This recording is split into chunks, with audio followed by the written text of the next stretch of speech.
Obaseki and Pastor Isayamo square up in gubernatorial debate. Federal government shift talks with NLC, TUC and others to Tuesday. Johesu declares nationwide strike. On entertainment, South African rapper Casper Nyovest and fiancé welcomes baby boy. And in sport, Dominic Thiem fights back to beat Alexander Zverev. Details of these and more after this break. I am Omoye Obede.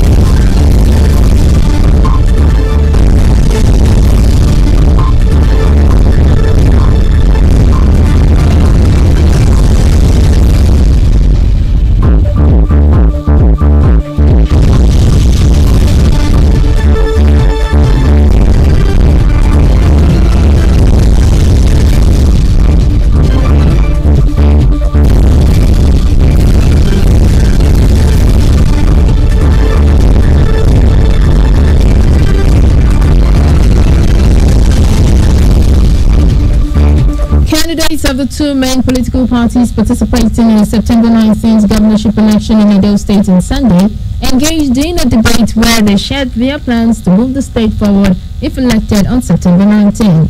Our correspondent, Lebanon Osagwan, reports that all Progressives Congress governorship candidates and current governor of the state and People's Democratic Party's candidate disagreed on a number of issues regarding approach of governance.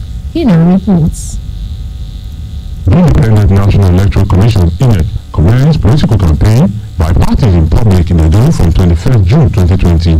Sunday, September 13 governorship debate by the two major political parties in the state has brought candidates of the APC and the PDP head-on after close to 3 months of political campaign, telling the people of Edo their intention and their achievements. The government's role is being creating an enabling environment for people to come and invest so that the economy can thrive. We have to make sure that we created a sense of order where people will not be harassed when they come in. We created a sense of purpose for the civil service so that civil servants now realize that they are supposed to provide service. We believe that there's no way we can move forward. There's no way we are going to attract investment in the absence of security. So we are going to invest in security apart from increasing the funding to security agencies. We are going to arrange and retrain our own vigilante groups and have a community policing. That alone will attract between 5 to 10,000 jobs. In the area of health, education and security, both candidates talked about their plans for the state. One thing I know that the governor has increased the vote significantly in security votes. I have no problem with increasing the security vote, but I would have wanted to see some corresponding increase in the level of effectiveness in security issues. Unfortunately, the pittance that the security agencies get is still what they get. In the past 4 years, I've not seen any investment in the security sector. What we have done is to rethink security. We're trying to create a hybrid where working with the federal government within the state, you can now create your own structures and layers of security that will support what the federal government is doing. That led us to creating an outfit called POWOP, the Public Works Volunteers. We have about 3,000 young men and women who will have in their words and will have been trained and given uniforms to help keep public order and provide intelligence, local intelligence on what's going on in that area, and we use this and feed that intelligence into the federal security network.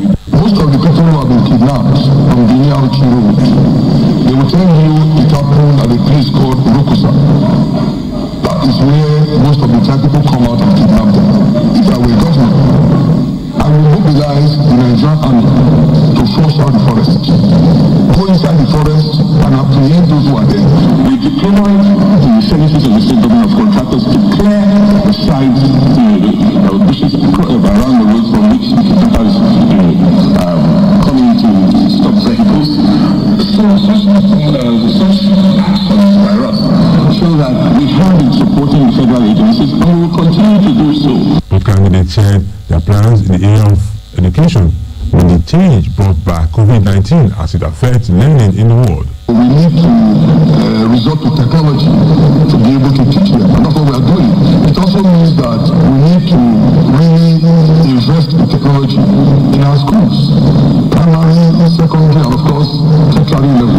The logic of the best is using technology to teach the children, to give the teachers a technology aid, a tablet where their lesson notes are loaded, where the note data is put in, and they're trained on how to teach children.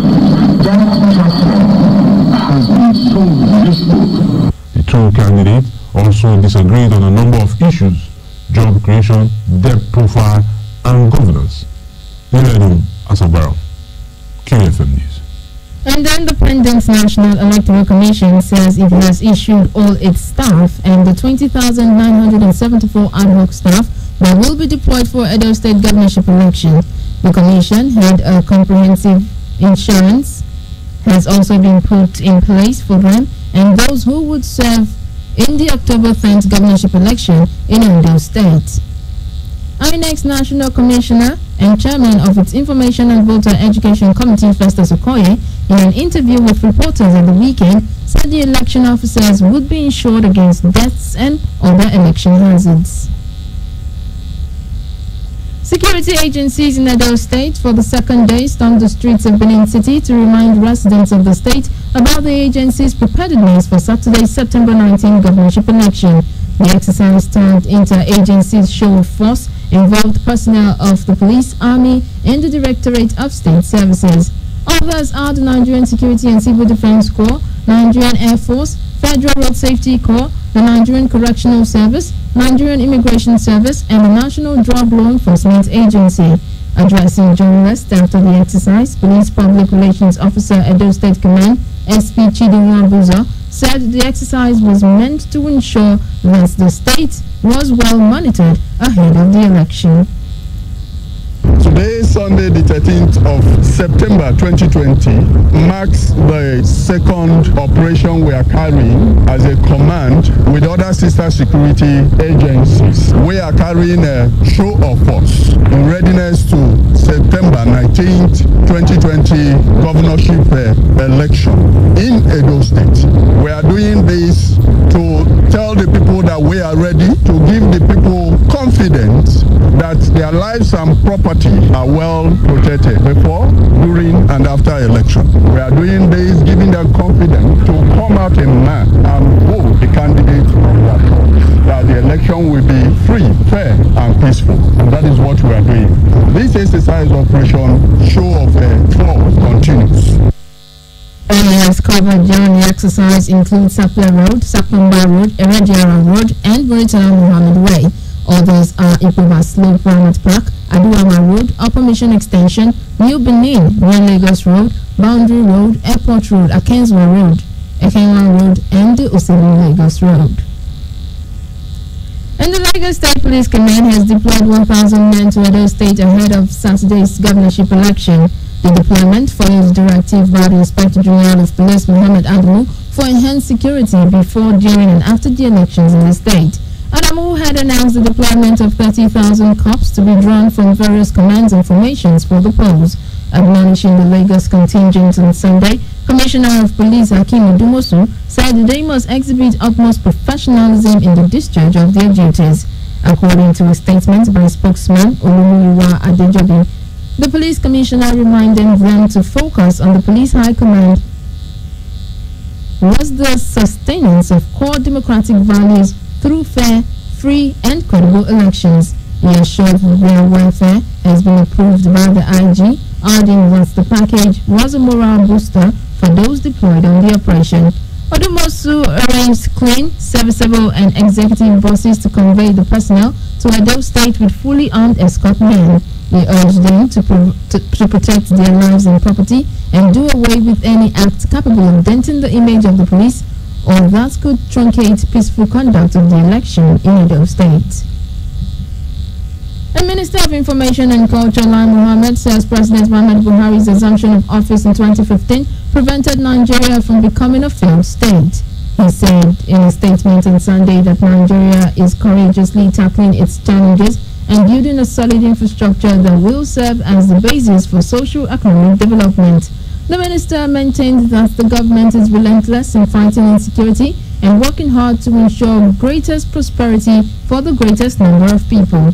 Mohammed said President Buhari came into office at a time when many Nigerian towns and cities, including the capital Abuja, were a playground for insurgents, and the moment that the nation's wealth had been looted dry with little or nothing to show for the nation's huge earnings, especially in the area of infrastructure.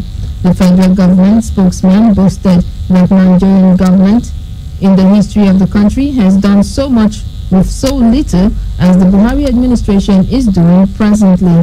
He said the administration is making progress on all fronts and setting the country on the path of sustainable growth and development, even with 60% less national income. And the peace talks between the federal government, organized labor and civil rights group on the recent hike in fuel price and electricity tariffs will now take place today in Abuja. The meeting was originally scheduled for Sunday, but had to be postponed to enable as many interest groups as possible to take part in it.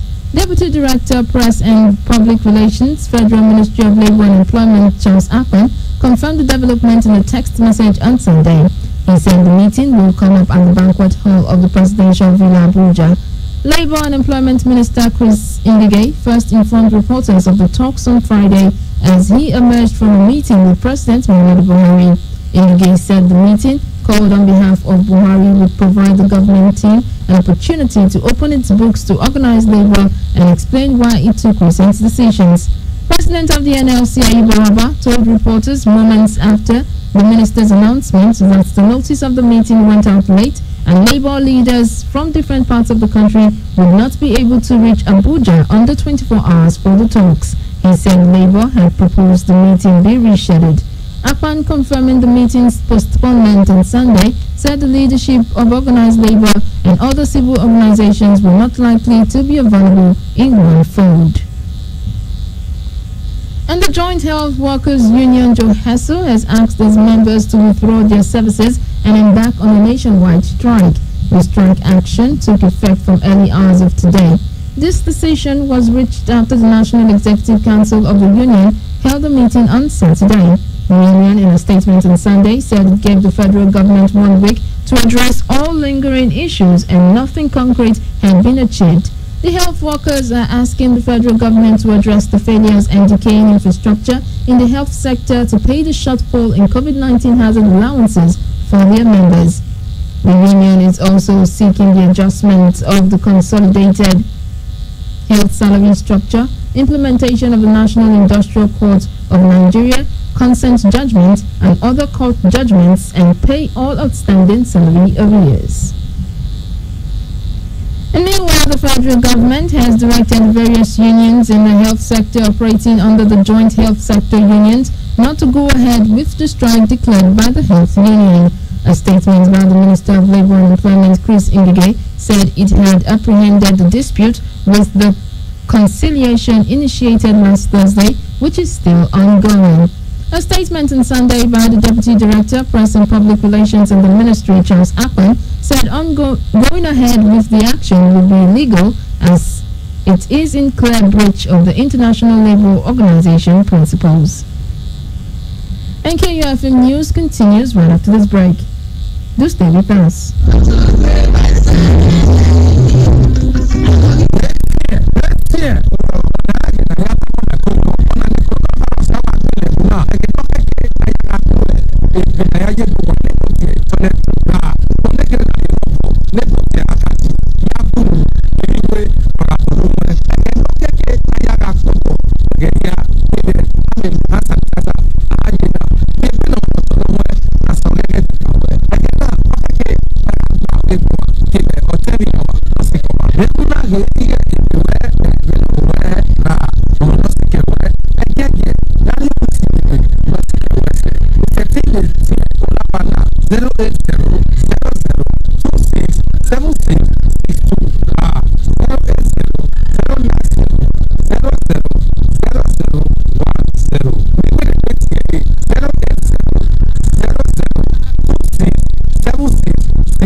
National Assembly has postponed resumption of plenary sessions by 2 weeks. The acting clerk of the National Assembly, Olatunde Ojo, in a statement in Abuja, said lawmakers will now resume on Tuesday, 29th of September 2020. The Senate and the House of Representatives had on Thursday, July 23rd, 2020, adjourned plenary sessions to Tuesday, September 15, 2020, to enable lawmakers observe their annual vacation. Ojo, however, did not give any reason for rescheduling the resumption date in his statement. Some lawyers have backed a petition seeking to strip Attorney General of the Federation and the Minister of Justice, Abubakar Malami, of the title of Senior Advocate of Nigeria. The petition, registered by lawyer Izu Anyagu on change.org, had received 378 signatures by 7:48 p.m. on Sunday. The petitioner claimed, among others, that Malami unilaterally deleted the provisions of the Rules of Professional Conduct, which provide for stamp and seal as well as bar practice fee for government lawyers. According to Uzu, the AGF has no such power. Malami was conferred with the SAN rank in 2008, 16 years after being called to bar. Membership of the NBA has been compulsory for all lawyers, and the stamps and seals were sold at 4,000 naira for 72 pieces and were given upon payment of NBA dues. However, with the amendment of the process by Malami, the use of the stamps is no longer necessary. The explanatory notes to the instrument suggest that it was done to bring the RPC into conformity with the provisions of the Legal Practitioners Act, the Law Officers Act, and the Constitution of the Federal Republic of Nigeria, 1999, as amended. This is the second time the AGF will be facing attempts to strip him of his title. And the Development Bank of Nigeria, GBN, and the Central Bank of Nigeria have urged microfinance banks and other participating financial institutions to improve their sustainability efforts and become more responsive to their social and ecological environment. The banks said this was important as Nigeria and the global communities continue to grapple with the effects of climate depletion and economic uncertainties caused by the COVID-19 pandemic. According to the statement issued at the weekend, the banks said this during a webinar organized by DBN for microfinance banks and other participating financial institutions. The initiative was focused on deepening DBN's efforts in increase awareness on sustainability issues and also positively influence its participating financial institutions' sustainable development goals, focused initiatives, and operations. Delivering her keynote address, the Special Advisor to CBN Governor on Sustainability, Dr. Aisha Mahmood, said deliberations on emerging issues of sustainability were important for the financial ecosystem. And Vice President Yemi Osinbajo has encouraged African countries to take advantage of the implementation of the Africa Continental Free Trade Area agreements to ensure trade negotiations with the rest of the world. He stated this in his keynote address at the 61st Annual Conference of the Nigerian Economic Society. The event, which was held virtually, was attended by a host of Nigeria's leading economists. He said African countries should not allow themselves to be lured into agreements which do not serve their long-term development objectives. Speaking further about how the agreement can boost trade and development on the continent, the Vice President said they must continue to bear in mind in Nigeria that the AFCFTA is not a magic wand that automatically brings about growth and prosperity.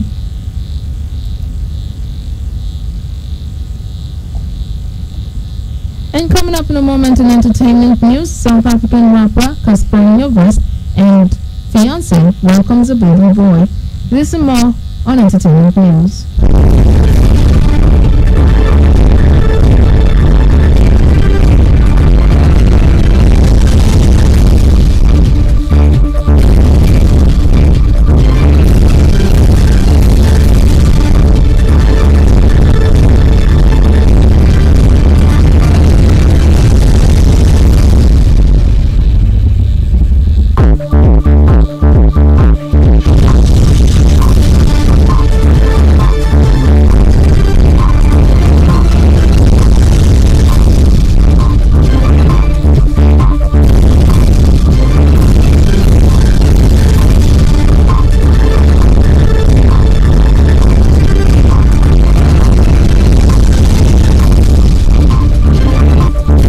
continues breaking KU 92.7 FM Benin City and some entertainment stories. Big Brother lockdown housemates Prince and Kid Wire have been evicted in week 8 of the reality show.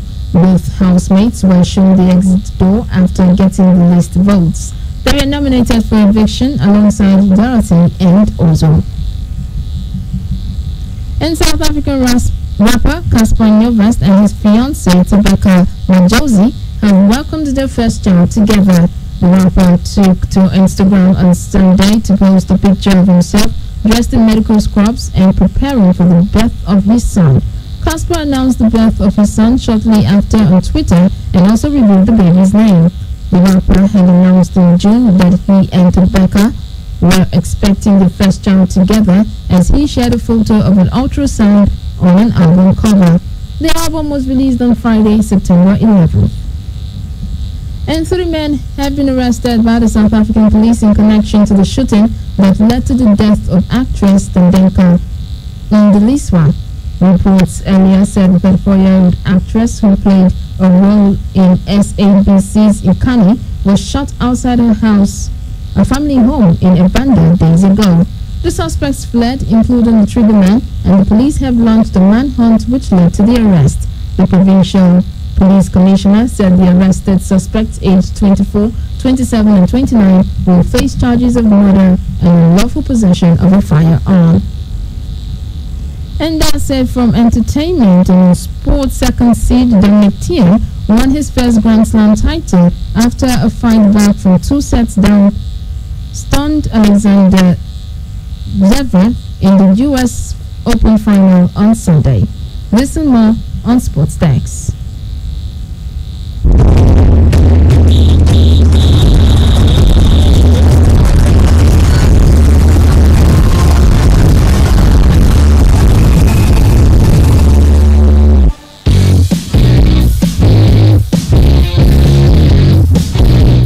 Good morning and welcome to Sport News. I'm Salafi Francis.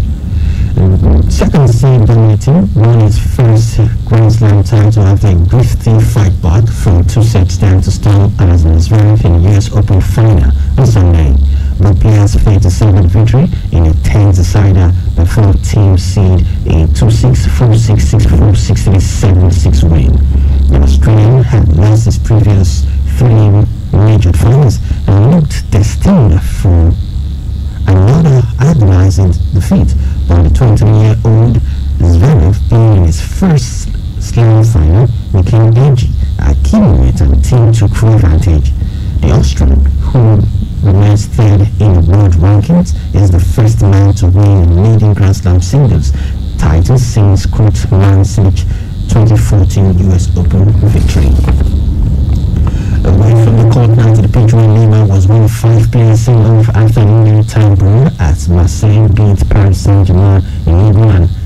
As he left the pitch, Paris Saint-Germain's Brazil forward to the 4th officials he had racist comment.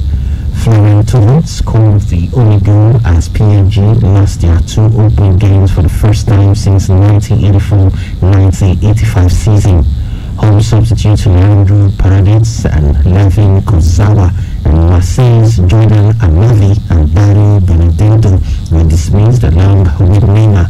The game, which was watched by a crowd of about 5,000 fans at the Parc des Princes, was fractious even before the late brawl. There were 17 cards shown, a record for a League One game in the 21st century. And finally, in the second 12 of Formula One's 20 drivers have received warnings from their rules in a dramatic multi-car restart crash in the Tuscany Grand Prix.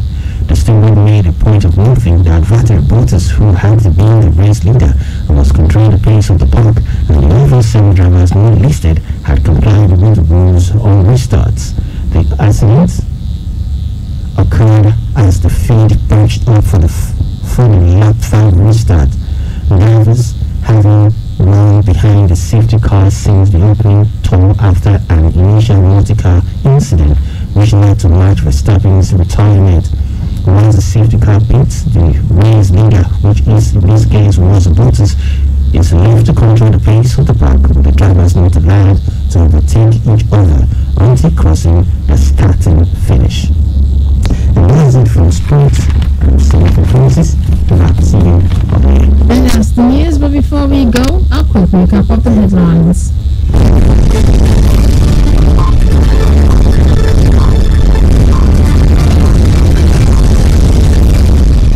Governor Obaseki and Pastor Isaiah Amo square up in gubernatorial debate. Federal government shift talks with NLC, TUC and others to Tuesday. Jehesu declares nationwide strike today. Do remember that the continued unity of Nigeria is a collective responsibility. Be sure to play your part. Coronavirus is real. Wash your hands regularly with soap under running water. Use your face masks while in public to stay safe. KFM's news break was produced by Blessing Asekome. I am Omoyo Ogbede, saying thanks for listening. Good morning.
Reason the matter, you tire, you say you know what you can do. That's why yes matter, my people now where we say make una. We don't tire for promising with no changes. We need a leader that is capable and trustworthy. We have forced and found one worthy of our votes. Yes, he's able and ready to lead. Votes be a white from the red of steps. But everything for a better life. Want for a better future. Get ready for one. With your vote and your support. With your vote and your support. We can make it happen.